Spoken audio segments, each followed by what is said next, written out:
여러분 반갑습니다. 오늘 수요 성경 공부 오신 여러분들 환영하고요. 우리 잠시 기도하고 공부 시작하겠습니다. 하나님 아버지, 오늘도 저희들이 하나님 말씀 함께 공부하기 위해서 모였습니다. 말씀으로 은혜를 더해 주시옵소서. 예수님의 이름으로 기도하옵나이다. 아멘. 네, 오늘은 시편 1편에서 7편까지 말씀을 묵상하겠습니다. 전에도 이제 시편 말씀 묵상할 때마다 그런 말씀 드렸지만요. 이 시편 말씀은 시입니다. 그러니까 뭔가 사실로 받아들이고 이걸 분석해서는 안 돼요. 전체가 어떤 의미를 주고 있는지 살펴야 하고요. 특별히 신이 어떤 환경에 있는지, 그리고 그 환경에서 신이 어떻게 반응하고 있는지를 보아야 합니다. 우리 그런 전제를 가지고 시편 말씀 함께 묵상하겠습니다. 시편 1편. 이 시편 1편은요. 시편 전체의 서문 같은 말씀이에요. 그러니까 전체 주제를 그 하나로 이렇게 압축시켜 놓은 거죠. 그 전체 주제가 뭐냐? 여기 보면 악한 자의 길과 선한 자의 길. 그리고 1편 전체의 주제는 뭐냐면은 망하는 길에 서지 않으려면 제일 먼저 중요한 게 하나님 말씀을 묵상하며 살아야 한다 하는 것이 주제입니다. 1절. 복 있는 사람은 악인의 길을 따르지 아니하며 죄인들의 길에 서지 아니하며 오만한 자의 자리에 앉지 아니하고. 여기 복 있는 사람은 누구냐? 이상적인 삶을 사는 사람. 단순히 뭐 동양적으로 뭐 이빨이 튼튼하고 뭐 오복 칠복 그런 게 아니고 사람이 인생을 살려면 저렇게 살면 좋겠다라는 이상적인 삶을 사는 사람은 어떤 사람이냐? 이거를 안 하는 사람이에요. 제일 먼저 뭐죠? 악인의 꾀를 따르지 않는 자. 여기 악인은 모든 유형의 죄인을 의미해요. 그다음에 죄인의 길에 서지 않는 자. 죄인은 법을 금한 법을 범한 사람이죠. 오만한 자. 이거 원래 뜻은 떠벌이 이런 뜻인데 거짓말하고 신성모독하고 이런 자의 자리에 앉지 아니하는 자다. 이렇게 설명을 하고 있습니다. 여기 걷거나 서거나 앉지 않는다 하는 것은 무슨 뜻이냐? 어떤 경우에도 같이 하지 않는 것을 의미합니다. 2절. 오직 여호와의 율법을 즐거워하여 그의 율법을 주야로 묵상하는도다. 그는 시냇가에 심은 나무가 철을 따라 열매를 맺으며 그 잎사귀가 마르지 아니함 같으니 그가 하는 모든 일이 다 형통하리로다. 복 있는 사람은 어떤 사람이냐? 말씀을 묵상합니다. 여기 묵상한다는 것은 읽고 듣고 암송하고 연구하는 이 모든 걸 다 포함하는 말이죠. 근데 이렇게 된 사람은 시냇가에 심은 나무 같다는 거예요. 여기 시냇가는 그냥 자연적인 시내가 아니에요. 여기는 수로로 만들어 놓은 거예요. 자연적인 시내와 수로가 뭐가 다른가? 이스라엘에는요, 자연적인 시냇가는요, 어떤 때는 말라버려요. 비가 안 오는 건기가 되면 말라요. 근데 수로는 안 말라요. 뭐, 갈릴리 호수에서 물 이렇게 빼오는 수로가 있잖아요. 그건 절대 안 말라요. 그러니까 절대 마르지 않는 곳에 있는 나무다. 그 나무가 어떻게 되느냐? 철 따라 열매를 맺는다. 이게 형통이다. 이렇게 말합니다.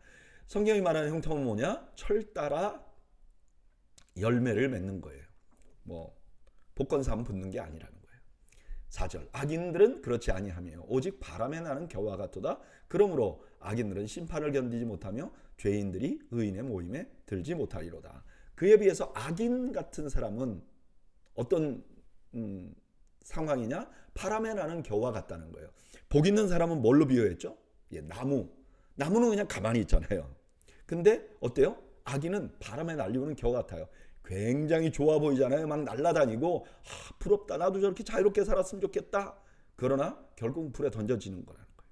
그리고 의인의 모임에서 추방될 것이다. 6절. 무릇 의인의 길은 여호와께서 인정하시나 악인의 길은 망하리로다. 이게 시편 1편의 결론이에요. 마지막에 누가 등장하시죠? 하나님.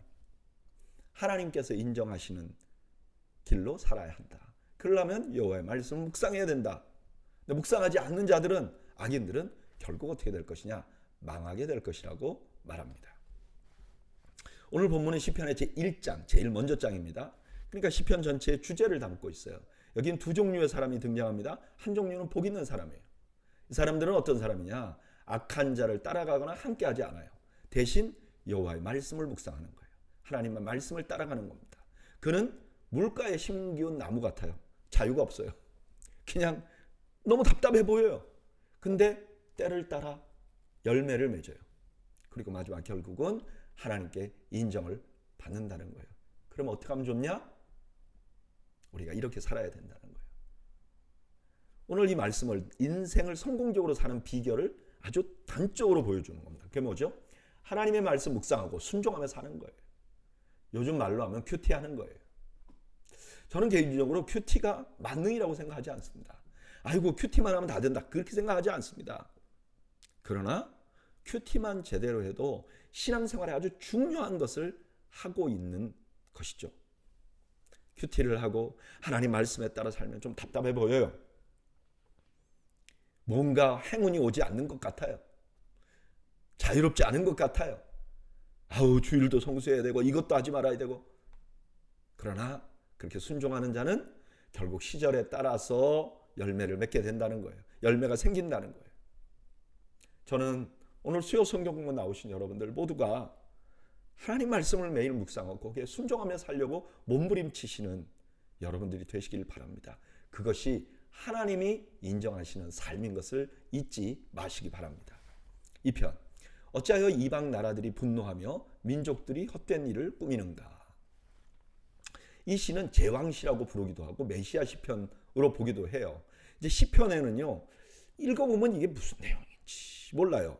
어떤 시편을 보면 하나님이 계시고 하나님과 방불한 사람이 있고 이게 누군가 생각해보면 그게 왕인데 그 왕이 그 당대에 이루어지지 않을 왕이면 이거 메시아 시편, 오실 메시아를 그리는 노래인가 보다 이렇게 우리가 받아들이면 돼요.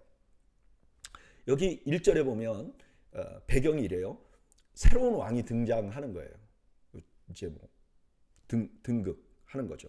근데 그동안 그 나라의 속국으로 있었던 사람들이 야 이제 우리가 새로운 왕이 되는데 우리가 언제까지 이렇게 눌려 지낼 거냐 반역하자 하는 그런 배경을 상상을 하면 이 시를 이해하는데 도움이 됩니다.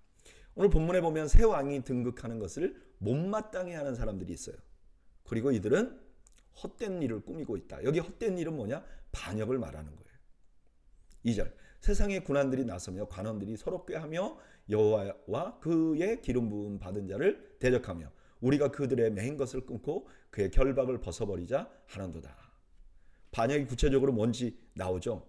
여기 그의 기름 부은 자, 여기 기름 붓다는 말은 구약의 왕과 제사장과 선지자들이 기름 부음을 받잖아요. 그런데 이 기름 부음을 받는다 하는 말이 히브리어로 메시아예요. 근데 그 메시아를 대적하려고 하는 거죠. 하나님을 대적하고 속국에서 벗어나고자 계획하는 거예요. 이걸 보면 이들이 이때까지는 메시아에게 통치를 받았다는 것을 알 수가 있어요. 근데 이 얘기를 딱 하고 있는데 그들은 자기들만 알지 이렇게 하고 반역을 꾀하고 있는 거예요. 근데 4절에 뭐라 그러죠? 하늘에 계신 이가 웃으시며 주께서 그들을 비웃으시리로다. 그때 분을 바라며 진노하사 그들을 놀라게 하여 이르시기를 내가 나의 왕을 내 거룩한 산 시온에 세웠다 하시리로다. 하나님이 보시고 참 가짠다. 여러분 우리 하나님은요 하늘에 계세요. 우리와 차원이 다른 곳에 계시는 거예요. 그분이 다 알고 계시는 거죠. 그들이 반역의 계획을 아주 은밀하게 꾸며도 다 알고 계시는 거예요. 그리고 분노해요. 왜 분노하느냐? 그 메시아, 그 왕 누가 세웠냐? 하나님이 세웠다. 내가 세웠는데 너희들이 그를 대적해? 이렇게 말씀하시는 거죠. 7절 내가 여호와의 명령을 전하노라. 여호와께서 내게 이르시되 너는 내 아들이라 오늘 내가 너를 낳았도다. 이제 메시아 된 사람이 하나님의 명령을 전한다고 말해요. 그 전한 말이 뭐예요? 너는 내 아들이라. 이건 어디서 나온 말이죠? 예. 사무엘하 7장 14절에 보면 다윗이 성전을 지으려고 그러는데 하나님이 아니야 너의 아들이 지을 것이야. 그리고 이렇게 말해요. 나는 그에게 아버지가 되고 그는 내게 아들이 되니 그가 만일 죄를 범하면 내가 사람의 매와 인생의 채찍으로 징계하려니와. 지금 다윗의 후손으로 성전을 건축할 그 사람을 사람들이 메시아라고 생각했어요. 근데 이 지금 시인이 이렇게 말하죠. 내가 여호와의 명령을 전하노라. 여호와께서 내게 이르시되. 그러니까 이 시인은 누구예요? 메시아죠. 메시아가 뭐라 그래요? 나보고 아들이라고 했다. 하나님의 아들이라고 했다. 딱 생각해보면 그냥 예수님 생각이 나잖아요. 예수님 세례받을 때 하늘에서 난 소리. 예수님 스스로가 스스로를 하나님의 아들이라고 말씀하신 이야기들이 그냥 생각이 나잖아요. 8절 내게 구하라. 내가 이방 나라를 내 유업으로 주리니 내 소유가 땅끝까지 이르리로다. 내가 철장으로 그들을 깨뜨리며 질그릇같이 부수리라 하시로다. 이제 그 메시아에게 하나님께서 주실 것을 설명을 해요. 그게 뭐죠? 이방 나라를 다 줄 거예요. 메시아가 구하기만 하면 다 줄 거예요. 그리고 여기 철장으로 그릇들을 깨뜨린다 그러잖아요. 이거는 아마 고대에 이제 왕이 등극하는 날 그들 앞에서 그 주변에 있는 작은 나라들의 그 이름을 질그릇에 이렇게 새긴다고 그래요. 그리고 그걸 팍 깨뜨리면서 퍼포먼스를 하는 거죠. 우리 왕이 이 정도로 강력할 것이다. 그런 걸 그려 나가는 거죠. 그러니까 메시아의 왕권이 얼마나 강력한지를 보여주는 퍼포먼스라는 거예요. 그걸 생각나게 하는 거죠. 10절 그런즉 군왕들아 너희는 지혜를 얻으며 세상의 재판관들아 너희는 교훈을 받을지어다. 여호와를 경외함으로 섬기고 떨며 즐거워할지어다. 그의 아들에게 입맞추라. 그렇지 아니하면 진노하심으로 너희가 길에서 망하리니 그의 진노가 급하심이라. 여호와께 피하는 모든 사람은 다 복이 있도다. 1편과 다르게 세상의 군왕들에게 이제 반역했던 군왕들에게 교훈을 해요. 뭐라고요? 하나님을 경외하라. 그리고 그 아들에게 복종하라. 그리고 결론은 뭐냐? 하나님께 피하면 다 복이 있다. 1편에서는 뭐라 그랬죠? 그렇죠? 하나님의 말씀을 묵상하는 것이라고 말했는데 이제 하나님께 피하라 그래요. 그 하나님께 피하는 방법은 뭐예요? 메시아에게 복종하는 거예요. 시편 2편은요. 세상의 군왕들이 시온의 왕이 등극하자 반역을 꾀하는 모습으로부터 시작합니다. 그들이 새로운 왕이 등극하니까 이제 이때가 기회다. 한번 우리가 반역을 하자. 근데 그들이 몰랐던 게 있었어요. 그게 뭐냐? 그 왕 뒤에 누가 계셨어요? 하나님이 계셨어요. 그 하나님은 그 시온의 왕에게 주변 나라를 다스리는 권세도 줬어요. 그러니까 그들이 해야 될, 군왕들이 해야 할 일은 뭐냐? 하나님께 복종하고 하나님의 아들인 왕의 통치를 인정해야 돼요. 이것이 그들을 복되게 할 거예요. 저는 이 말씀 묵상하면서 마음이 좀 편안해져요. 왜냐하면 우리 세상이 혼란스럽잖아요. 근데 지금도 어때요? 하나님은 세상을 다스리고 계세요. 위에서 다 보고 계세요. 하나님께서 통치하시고 다 보고 계시기 때문에 우리가 할 일은 뭐냐? 그 하나님의 주권을 인정하고 예수님의 통치 아래 들어가는 거예요. 하나님께 피하는 거예요. 그러면 그 사람이 복된 자가 된다는 거예요. 시편 1편에서는 하나님의 말씀을 주야로 묵상하는 자가 복되다 그랬어요. 근데 2편에서는 뭐라 그러느냐? 하나님께 피하는 자가, 하나님의 주권을 인정하고 복종하는 자가 복되다는 거예요. 여러분, 하나님은 지금도 세상을 통치하고 계십니다. 여러분 믿으시길 바랍니다. 하나님은 지금도 세상을 다스리고 계세요. 악한 자들이 자기들끼리 아무리 은밀하게 계획을 해도 다 보고 계신 하나님이세요. 그래서 우리가 할 일은 뭐냐? 그 하나님께 순종하는 거예요. 그 하나님께 복종하는 거예요. 하나님이 세우신 그 아들 예수 그리스도께 복종하고 그에게 피하는 거예요. 저는 여러분들이 바로 이런 복을 누리시는 여러분들이 되시기를 바랍니다. 3절 3장 여호와여 나의 대적이 어찌 그리 많은지요 일어나 나를 치는 자가 많으니이다. 많은 사람들이 나를 대적하여 말하기를 그는 하나님께 구원을 받지 못한다 하나이다. 셀라. 이 시의 배경은 압살롬에게 피할 때라고 말합니다. 그러니까 그런 장면을 좀 생각해야 돼요. 그 압살롬이 다윗의 아들인데 반역을 일으켰잖아요. 그랬더니 다윗에게 충성했던 많은 사람들이 다 다윗을 치려고 했어요. 반역했어요. 대표적인 자가 아히도벨, 다윗의 모사였죠. 또 다윗의 조카이면서 군 지휘관인 아마사 같은 정말 다윗이 어렸을 때부터 함께했던 그 사람인데 이 사람들이 반역한 거예요. 근데 이 반역을 보면서 많은 사람들이 이렇게 말해요. 아유, 쟤는 끝났구나. 그렇죠. 많은 사람들이 나를 대적하여 말하기를 그는 하나님께 구원을 받지 못한다. 끝났구나. 저 봐. 많은 사람들이 다윗을 대적하는 거, 또 그 충신들이 반역하는 거 봐. 이제 다윗의 시대는 끝났나 봐. 라고 말을 한다는 거죠. 그때 이 시인은 이렇게 말하는 거예요. 3절. 여호와여, 주는 나의 방패시요 나의 영광이시요 나의 머리를 드시는 시인이이다. 내가 나의 목소리로 여호와께 부르짖으니 그의 성산에서 응답하시는도다. 시인은 이런 환경이 이럴 때 막 배신하러 나갈 때 그 배신하는 사람들을 보잖아요. 만약에 배신하는 사람들을 보면 어때요? 막 분노가 차오르죠. 근데 다윗은 그렇게 하지 않아요.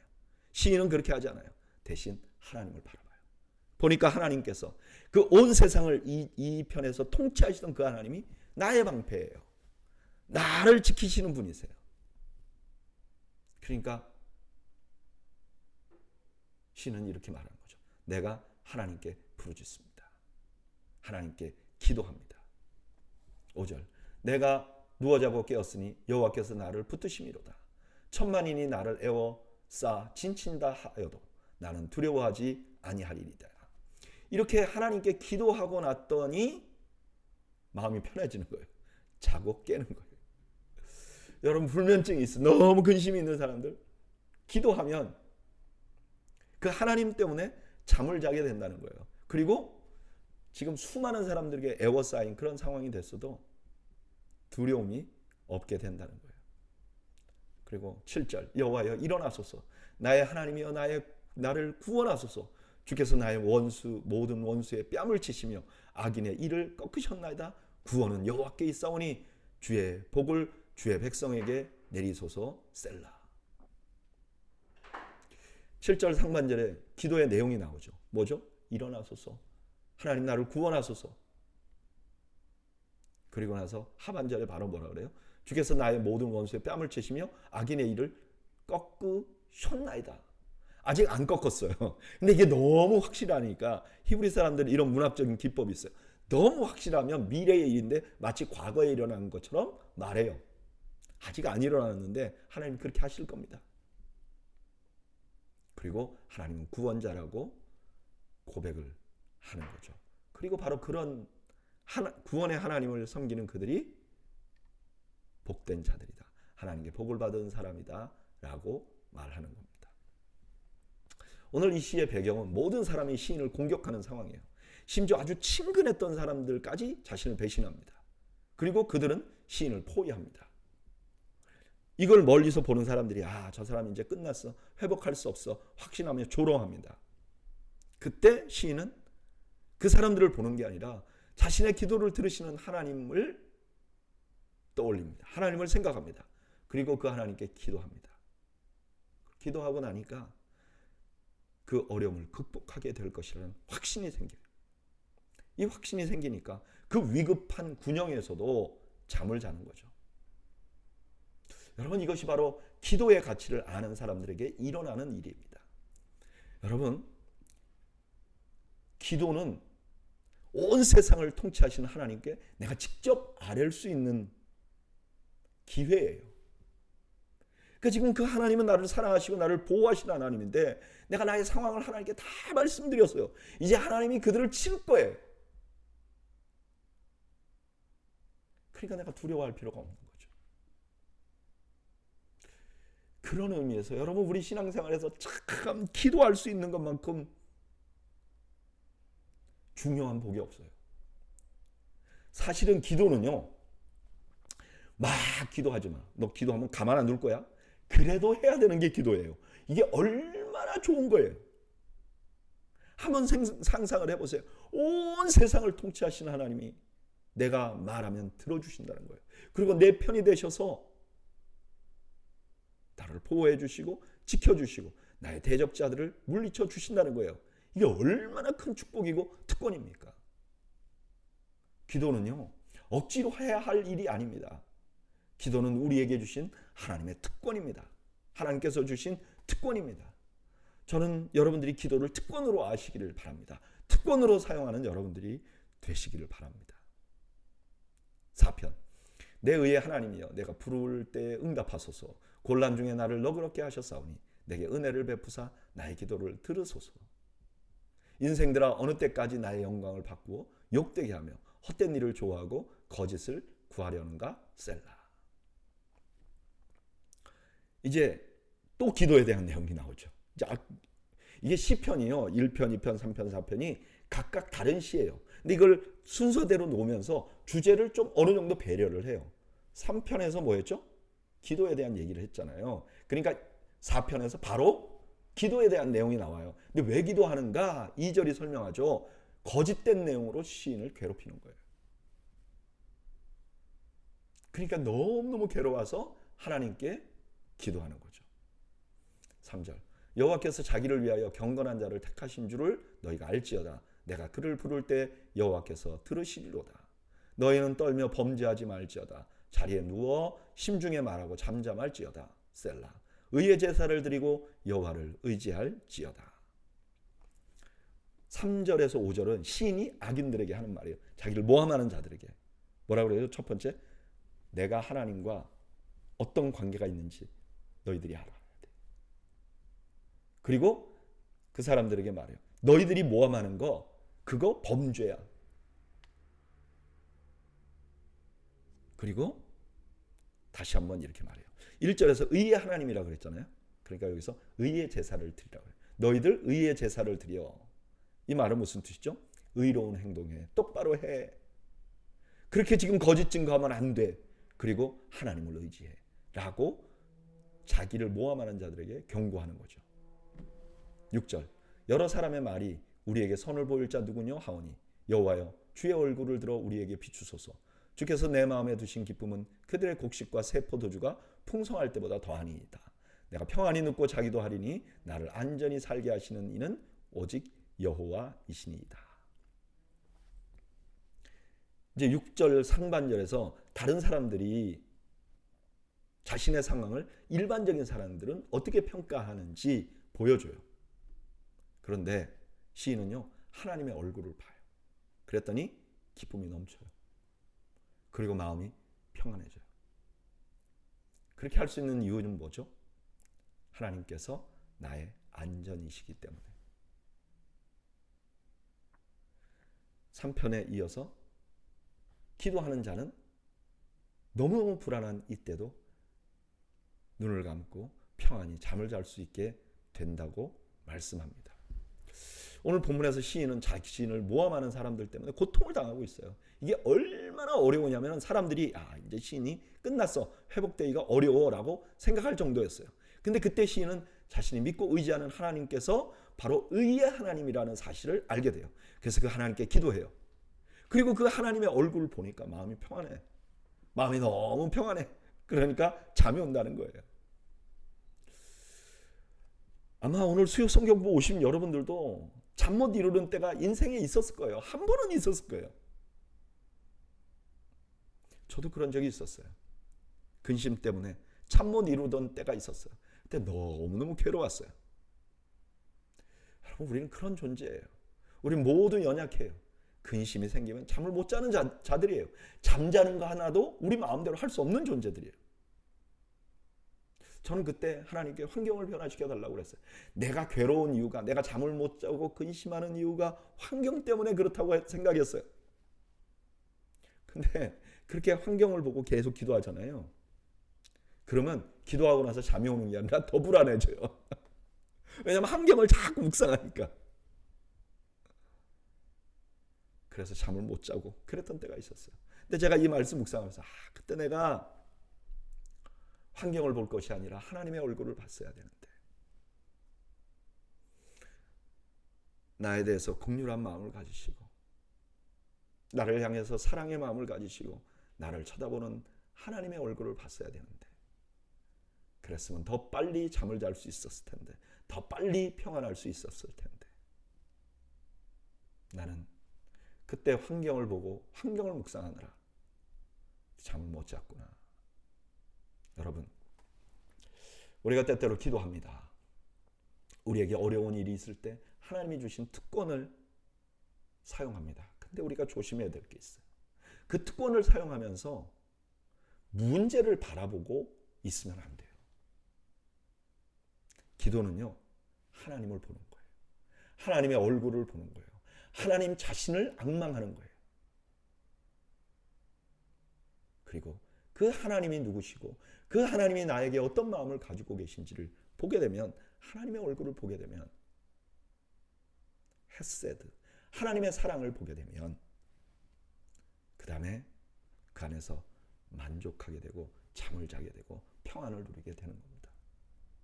저는 여러분들이 기도하면서 하나님의 얼굴을 보는 여러분들이 되시기를 축복합니다.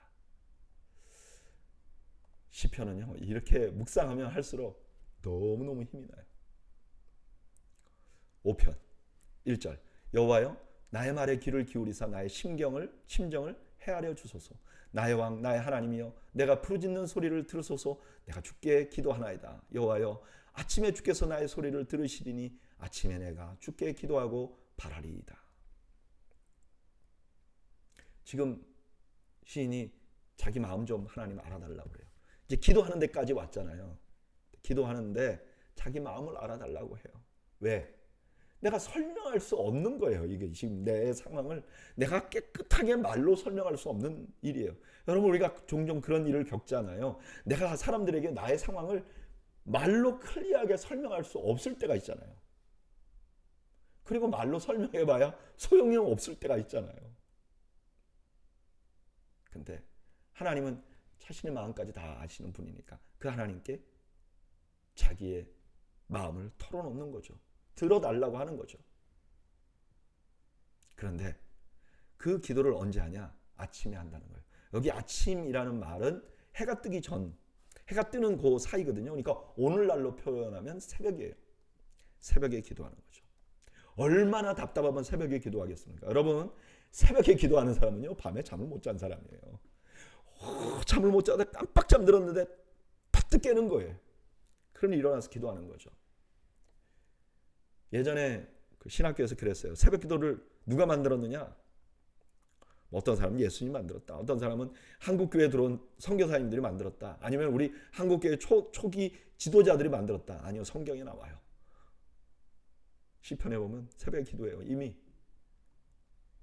4절, 주는 죄악을 기뻐하는 신이 아니시니 악이 주와 함께 머물지 못하며 오만한 자들이 주의 목전에 서지 못하리이다. 주는 모든 행악자를 미워하시며 거짓말하는 자들을 멸망시키리이다. 여호와께서는 피 흘리기를 즐기는 자와 속이는 자를 싫어하시나이다.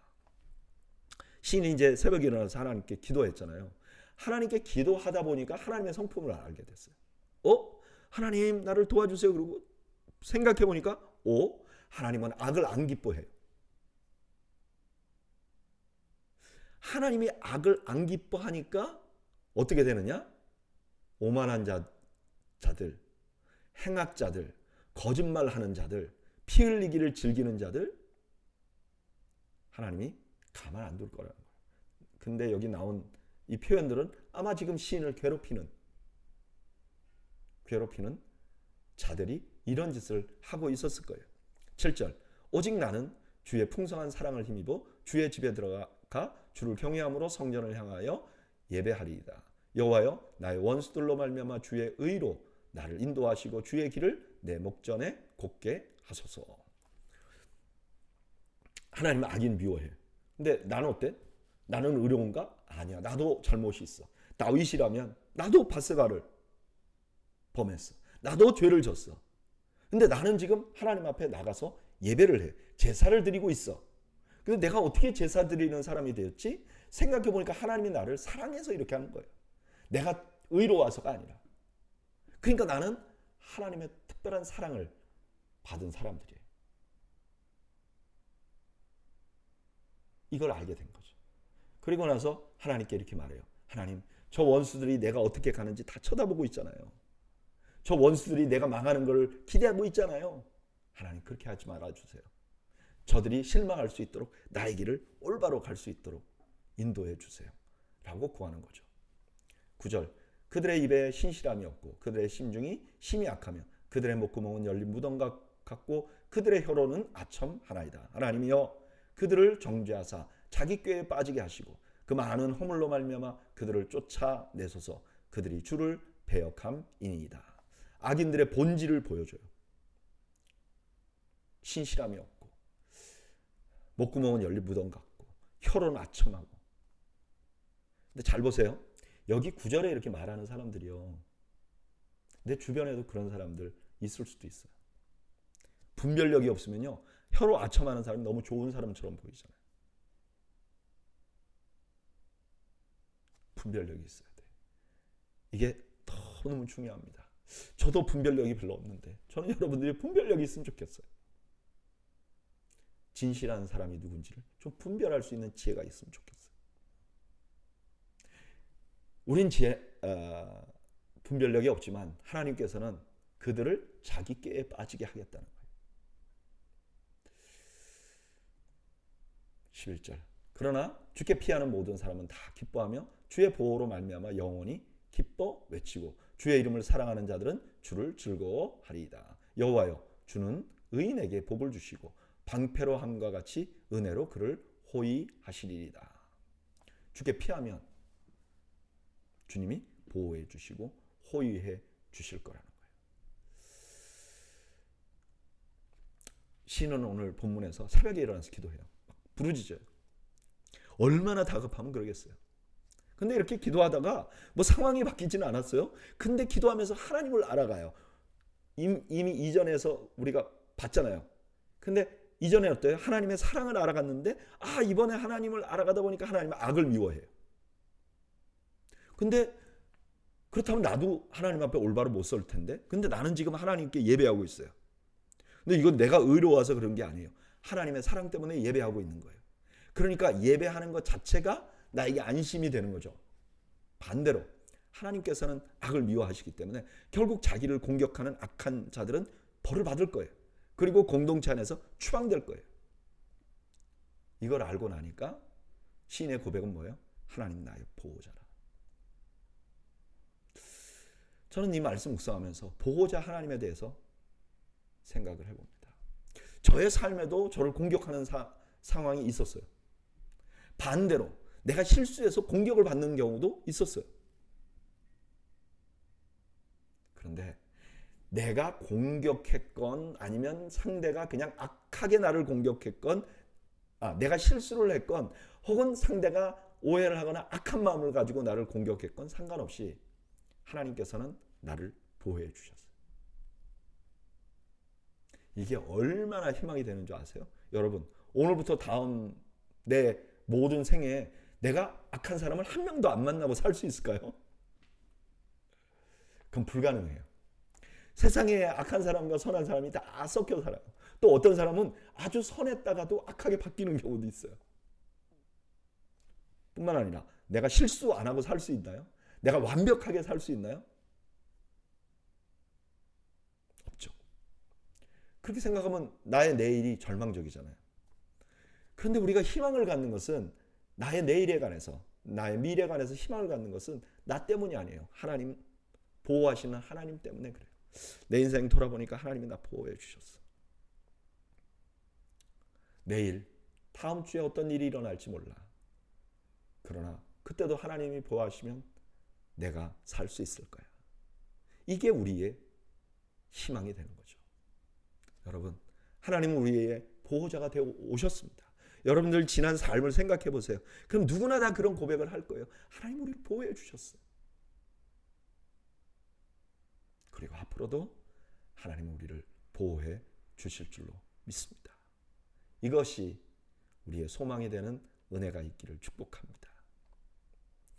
시편 6편 1절, 여호와여, 주의 분노로 나를 책망하지 마시오며 주의 진노로 나를 징계하지 마옵소서. 여호와여, 내가 수척하였사오니 내게 은혜를 베푸소서. 여호와여 나의 뼈가 떨리오니 나를 고치소서. 시편 6편은 참회 시 중에 하나라고 봐요. 그러니까 이게 시인이 뭘 잘못한 거예요. 이때까지는 잘못 안 했잖아요. 근데 이때는 뭔가 잘못했어요. 근데 그 잘못한 것 때문에 아마도 뭔가 징계를 받은 것 같아요. 근데 그 징계가 뭐냐? 몸이 아팠던 것 같아요. 여기 뼈가 떨린다, 뭐 마음에 극심한 고통이 있다. 이게 그냥 상황을 설명하는 말일 수도 있고 실제로 이제 몸이 아플 수도 있어요. 근데 이 몸이 아픈 거를 시인은 어떻게 생각하냐? 내가 그때 하나님 앞에 잘못해서 이런 벌을 받는구나. 그렇게 생각이 된단 말이에요.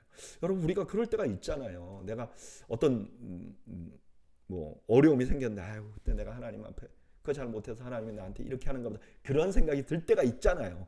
그런 상황을 배경으로 해요. 3절 나의 영혼도 매우 떨리나이다. 여호와여 어느 때까지니까. 여호와여 돌아와 나의 영혼을 건지시며 주의 사랑으로 나를 구원하소서. 사망 중에서는 주를 기억하는 일이 없사오니 스월에서 주께 감사할 자가 누구리까. 이제 상황이 이렇게 절망적이니까 영혼도 떨린다는 거예요. 이거는 막 전인격적인 두려움을 말하는 거예요. 너무너무 두려운 거예요. 그러니까 하나님께 하나님 내 영혼을 건져주십시오. 주의 사랑으로 나를 건져주십시오. 그러면서 이렇게 해요. 사망 중에 주를 기억하는 일이 없사오니 수월해서 주께 감사할 자 누구리까. 내가 죽으면 어떻게 하나님께 감사하겠습니까? 이런 뜻도 되지만 또 다른 의미는 뭐냐. 하나님 내가 거의 죽게 생겼습니다. 나를 도와주세요. 6절 내가 탄식함으로 피곤하여 밤마다 눈물로 내 침상을 띄우며 내 혀를 적시나이다. 내 눈이 근심으로 말미암아 쇠하며 내 모든 대적으로 말미암아 어두워졌나이다. 이런 상황에서 시인은 절망하는 거예요. 탄식함으로 밤마다 눈물로 침상을 띄웠어. 잠이 안 와. 잠이 안 오는 것 정도가 아니라 생각만 해도 눈물이 줄줄 나. 이런 일이 없으면 좋지만 우리 인생에 이런 일이 있어요. 8절 악을 행하는 너희는 다 나를 떠나라. 여호와께서 내 울음소리를 들으셨도다. 여호와께서 내 간구를 들으셨으며 여호와께서 내 기도를 받으시리로다. 내 모든 원수들이 부끄러움을 당하고 실미 떨며 갑자기 부끄러워 물러가리로다. 두렵고 눈물 나고 그러다가 갑자기 시인이 용기가 나요. 왜 용기가 나죠? 하나님께서 여호와께서 어떤 분이냐? 내 울음소리를 들으시는 분이세요.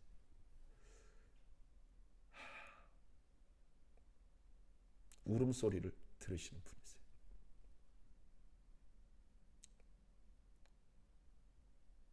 그리고 이렇게 말해요. 내 모든 원수들이 부끄러움을 당하고 심히 떤다. 처음에는 누가 떨었죠? 뼈가 막 떨린다 그랬죠. 누가? 시인이 떤다. 근데 하나님께서 내 기도를 들으신다는 걸 딱 알고 나서 결국 원수들이 떨게 될 것이다. 용기를 내는 거죠. 지금 시인은 극심한 고통을 겪고 있어요. 뼈와 영혼이 떨리고 있다고 말해요. 왜 이런 일이 일어나는가? 자기가 생각할 때 하나님 앞에 징계를 받아서 이런 고난을 겪고 있다고 생각하는 거예요. 너무너무 절망적이라서 눈물만 나요. 그리고 죽을 것 같아요.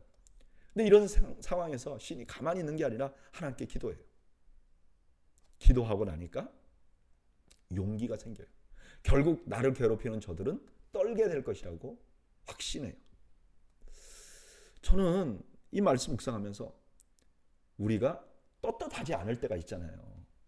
우리가 신앙생활 하다 보면 내가 어려움을 겪는데 내 죄 때문에 어려움을 겪어요. 그런 경우가 있잖아요. 내가 실수했는데 그것 때문에 내가 사람들에게 비난받을 수 있잖아요. 그때 어떻게 하죠? 하나님은 공의로우신 분인데 그때 어떻게 하죠? 오늘 시편 6편은 이렇게 말하는 거예요. 그때도 기도해야 돼요. 여러분 기도는 당당할 때, 정당할 때만 하는 게 아닙니다. 죄가 있어도 기도해야 돼요. 그리고 그 기도가 응답되는 것이 내가 하나님께 받아들여졌다는 증거가 될 수 있는 거죠. 그래서 저는 이 시가 더 반갑습니다. 왜냐하면 우리가 완전하지 않기 때문에 그렇죠. 여러분, 내가 공연하게 고난을 겪을 때 하나님께 기도할 수 있습니다. 내가 억울하게 당하고 있을 때 하나님께 기도할 수 있어요. 반대로 내가 실수해서 내가 잘못해서 벌을 받을 때도 기도할 분은 하나님밖에 없는 것을 믿으시기 바랍니다. 내가 죄를 졌건 내가 떳떳하든 상관이 없어요. 우리 하나님 앞으로 가야 됩니다. 하나님 앞에 기도해야 됩니다. 하나님 앞에 매달려야 합니다. 왜냐하면 우리 하나님이 우리의 기도를 들으시는 하나님이시기 때문에 그렇습니다. 시편 7편 여호와 내 하나님이여 내가 주께 피하오니 나를 쫓아오는 모든 자들에게서 나를 구원하여 내소서. 건져낼 자가 없으면 그들이 사자같이 나를 찢고 뜯을까 하나이다. 이 시편의 표제는 베냐민 사람 구시가 한 말을 듣고 다윗이 노래한 것이다 이렇게 말해요. 근데 이 사람이 누군지 몰라요. 아마 그 베냐민 지파는 그 사울 왕의 지파잖아요. 그러니까 사울 왕이 뭐 다윗을 괴롭혔으니까 그 지파 안에서 다윗을 어렵게 만든 사람이 있겠죠. 그래서 그들이 추격하는 거예요. 지금 이대로 가만히 두면 저들한테 잡혀서 나는 죽을 거예요, 하나님. 그런 상황이에요, 하나님. 너무 위급한 상황인 거죠. 3절 여호와 내 하나님이여 내가 이런 일을 행하였거나 내 손에 죄악이 있거나 화친한 자의 악으로 갚았거나 내 대적에게서 까닭 없이 빼앗았거든 원수가 나의 영혼을 쫓아잡아 내 생명을 땅에 짓밟게 하고 내 영광을 먼지 속에 살게 하소서. 셀라. 무죄함을 호소하는 거예요. 지금 6편은 자기가 잘못해서 벌받은 거, 7편은 지금 죄가 없는데 저들이 나를 죽이려고 하는 거예요. 그 모함의 내용이 뭐냐? 뭔지 모르겠지만 그들이 막 다윗이 어떤 일을 했다고 막 말하고 다니는 게 있어요. 그건 뭔지 모르지만. 그 다음에 그 다윗이 죄가 원래 있었다고 말하는 거. 그 다음에 다윗이 누군가를 배신했다고 말하는 거. 그 다음에 다른 무언가 대적의 것을 뺏은 일이 있다고 말하는 거. 이런 모함을 지금 받고 있다는 거예요. 6절 여호와여 진노로 일어나사 내 대적들의 노를 막으시며 나를 위하여 깨소서. 주께서 심판을 명령하셨나이다. 대적들이 막 분노가 일어났어요. 근데 보니까 하나님이 내 뒤에서 더 화를 내고 있어요. 그러니까 다윗이 하나님 나를 위해서 깨소서. 근데 여기 깬다는 건 뭐냐면 자다가 깨는 게 아니에요. 하나님이 주무셨나? 그게 아니에요. 사사기 5장 12절에 보면 깰지어다 드보라여 깰지어다. 이거는 뭐냐면은 전쟁에 막 나가자 이런 뜻이 있어요. 그러니까 하나님 이제 때가 됐습니다. 그렇게 얘기를 하는 거죠. 그리고 지금 심판이 시작되었다라고 말을 합니다. 7절 민족들의 모임이 주를 두르게 하시고 그 위에 높은 자리에 돌아오소서. 여호와께서 만민에게 심판을 행하시오니 여호와여 나의 의와 나의 성실함을 따라 나를 심판하소서. 악인의 악을 끊고 의인을 세우소서. 의로우신 하나님이 사람의 마음과 양심을 감찰하시나이다. 뭐 민족들이 주위에 서게 해주세요. 이건 뭐죠? 심판. 이제 재판이 시작되도록. 왜 재판관이 들어오면 다 일어나십시오 하는 거하고 똑같은 거예요. 하나님 재판해 주세요. 저들이 하는 모든 일을 심판해 주세요. 어느 정도까지 심판하느냐? 그 양심, 마음까지 다 심판해 주세요. 이렇게 말하는 거예요. 10절 나의 방패는 마음이 정직한 자를 구원하시는 하나님께 있도다.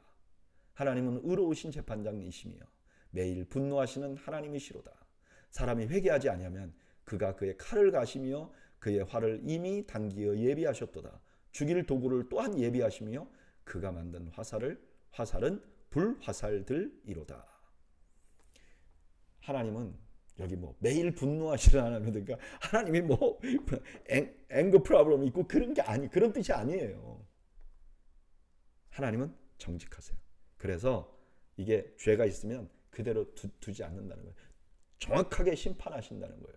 그리고 그 심판의 준비를 항상 하고 지금 보고 있다는 거예요. 보이시죠? 이게 보인다는 거예요. 너희들이 나를 뭐하매? 하나님이 이미 화살을 들고 너희들 보고 있어 라고 말하는 거죠. 14절 악인이 죄악을 낳으며 재앙을 베어 거짓을 낳았도다. 그가 웅덩이를 파 만들며 재가 만든 함정에 빠졌도다. 그의 재앙은 자기 머리로 돌아가고 그의 포악은 자기 정수리에 내리로다. 여기 너무 재밌는 말씀이 나오잖아요. 악인이 죄를 낳아요. 이제 악한 사람은 저 사람이 잘못되기를 바라잖아요. 그래서 막 괴롭힌단 말이에요. 그러면 죄를 누가 짓는 거예요? 그 악인이 짓는 거예요. 그러면 죄악을 낳아요. 죄악을 낳으면 어떻죠? 재앙을 받아요. 벌을 받게 돼 있어요. 결국은 자기가 하는 그것으로 자기 무덤을 파는 거죠. 하나님은 살아계세요. 그래서 악을 행하는 자 결국 제게 망하게 만들 거라는 거예요. 17절 내가 여호와께 그의 의를 따라 감사하며 지존하신 여호와의 이름을 찬양하리로다. 이 사실을 다 알게 되니까 시인이 갑자기 하나님을 찬양합니다. 아직도 환경이 안 바뀌었어요. 여전히 그래요. 똑같아요. 근데 하나님을 알고 나니까 찬양이 나오는 거예요. 오늘 시편 7편은요. 시인이 누군가에게 모함을 받고 있는 것 같아요. 그 모함으로 인해서 마치 사자를 만난 것 같이 위급했어요. 그때 하나님을 묵상합니다. 하나님이 어떤 분이세요? 심판주예요. 세상을 심판하실 분이에요. 그런데 그 하나님이 심판하시면 착오로 심판하시는 분이 아니에요. 행동이나 마음까지 다 알아요. 그러니까 마음이 너무 안심이 되는 거예요. 왜요? 하나님은 자기의 억울함을 알아주실 것이기 때문에 그래요. 그리고 하나님의 심판은 아주 강력해요. 마치 불화살을 준비한 분 같이 위협적이에요. 그러고 나니까 자신의 상황이 달라 보이는 거예요. 그전에는 그 모함하는 사람들에 의해서 자기가 망할 것 같이 보였단 말이에요. 근데 하나님을 놓고 보니까 모함하는 자들이 결국 망하게 될 것이라는 거예요. 이걸 보니까, 이걸 알게 되니까 하나님을 찬양할 수밖에 없었다는 거죠.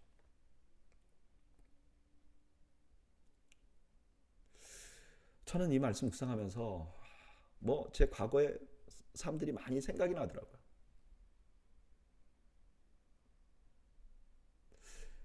그 상황만 보면 좀 너무 절망스러운 때,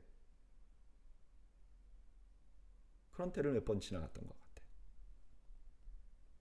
근데 그때 제가 할 수 있는 일이 없잖아요.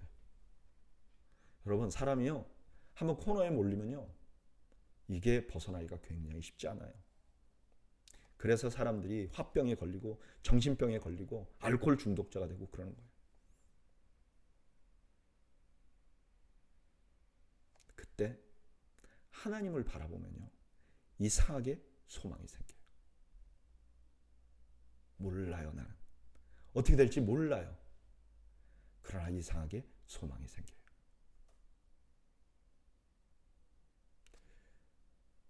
하나님은 모든 것을 올바로 판단하실 수 있는 분이에요. 그 사실이 나에게 무한한 소망이 되는 겁니다. 여러분, 우리가 살아가고 있는 이 세상은 완전한 세상이 아니에요. 죄가 이 땅에 들어옴으로 망가졌어요. 이미 하나님을 대적하고 있는 세상이에요. 그래서 자연도 망가져 있고 인간들이 살아가는 사회도 망가져 있고, 제일 중요한 게 인간 자체가 전적으로 부패해 있어요.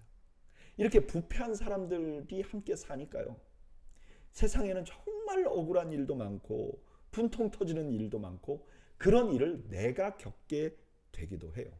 아무 이유 없이 사고를 당하기도 하고 아무 이유 없이 질병에 노출되기도 해요. 이것만 바라보면 절망스러워요. 아니, 세상은 너무 공평하지 못해. 나는 잘못이 없는데 왜 나에게 이런 일이 일어나? 이런 생각이 들 수 있다는 거예요. 근데 여러분, 세상은 망가져 있지만 그 세상 위에 계시는 창조자 하나님은 여전히 완벽하세요. 그리고 그 하나님께서는 여전히 완벽한 그 하나님께서는 이 땅의 불의와 부조리를 심판하세요. 바로 잡으세요. 우리의 소망이 바로 거기에 있는 것입니다. 그 하나님을 생각하면 소망이 생기는 거예요. 저는 저와 여러분들이 이 땅을 지금도 통치하고 심판하고 계시는 하나님, 망가진 세상을 여전히 다스리고 계시는 하나님, 완전하신 하나님, 그 하나님이 우리의 소망이 되는 은혜를 누리시기를 주님의 이름으로 축원합니다. 기도하겠습니다. 하나님, 우리가 살아가는 세상은 답답하고 어려운 일이 많습니다. 때때로는 우리가 연약해서 그렇고 때때로는 세상이 악해서 그렇습니다. 그럴 때마다 우리의 소망은 하나님이심을 다시 한번 고백합니다. 우리가 그 하나님을 바라보고 소망을 갖는 지혜를 우리 모두에게 허락해 주옵소서. 예수님의 이름으로 기도하옵나이다. 아멘. 이상으로 오늘 수요 성경 공부를 모두 마쳤습니다. 여러분들 가정에 하나님께서 주시는 평강이 가득하시기를 주의 이름으로 축원합니다. 감사합니다.